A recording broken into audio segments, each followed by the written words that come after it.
Just seeing those kids have a place to compete. They were intelligent. Many of them were knowledgeable about sports, but they really didn't fit in any of the local programs.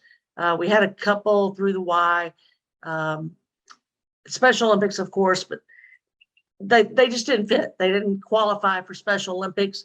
Many of them felt that the programs at the Y were a little too watered down, I guess. Nothing against those programs. They had a great swim program at the time, but that was about it. So if the kids didn't want to swim or couldn't swim, then they were just kind of left on the sidelines, maybe watching. So I had a couple of great orthopedic impairment teachers here in the counties that here right in this area, and all of them were on board immediately. Once I went to the meeting, heard about the program, brought it back, presented it to them, they were all about it. In Richmond County, we were really fortunate. I had an associate superintendent who had been a principal at a high school. And when the money kind of became an issue after the grant ran out, he had the foresight to say, we can cover all of our schools for what it cost really for one high school football program to happen. And he got on board and pushed it through for us. And we were fortunate to have that support. We had a young man by the name of Stevie. His brother played football, played basketball. He had CP in a power chair, could never participate. And he was playing goal for us, one of our very first games, and he had a block. And when he had that block, he and his mother were so excited. It was amazing. And of course, with the CP kid, once the excitement kicked in, tone kicks in. But it was just to see the reaction of both of those people was just, I'll never forget it.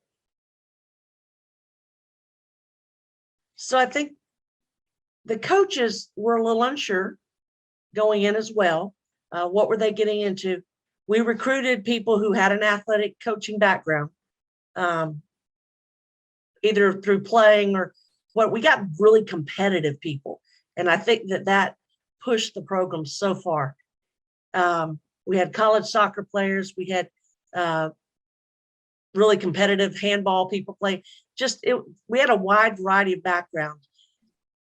And they worked with these guys, these athletes, just like they would an able-bodied team. And they were tough on them. They were caring. They pushed them to excel. Really just introduced them to competitive athletics. Super job. And I think when we lost that core group, those first six coaches that we had between the teams, because each team had a JV team eventually. Once we lost them is when we kind of started losing the program a little bit. Because you get teachers that come in, they did a great job, and I was pleased that they came into the program, but they didn't have the athletic background of that first core group. And I was just really proud of the way they took a brand new situation and made it work. And we were competitive. Both counties had very competitive teams. And I don't know that we would have had that had we not had that core group of coaches. And as far as the kids, we had some great athletes. We had a couple of kids that went on to college. One's now back here as an attorney in the area. And, he probably, because of his family background, would have had the opportunity to go to college, but would he have had that competitive edge to play, had we not had that program. So super proud of that whole group. Hopefully they understood that, the toughness came with caring. Organized, sometimes more organized than they would like for me to have been. So I guess maybe tough, caring, and organized. Organized might be a stretch, but I would love to see another team in this area. If we can maybe get the two school systems together to have a joint team, if they could work out the funding for that. I think we've got some student athletes here that could benefit. But I think it would take a joint team for us to be able to do that again.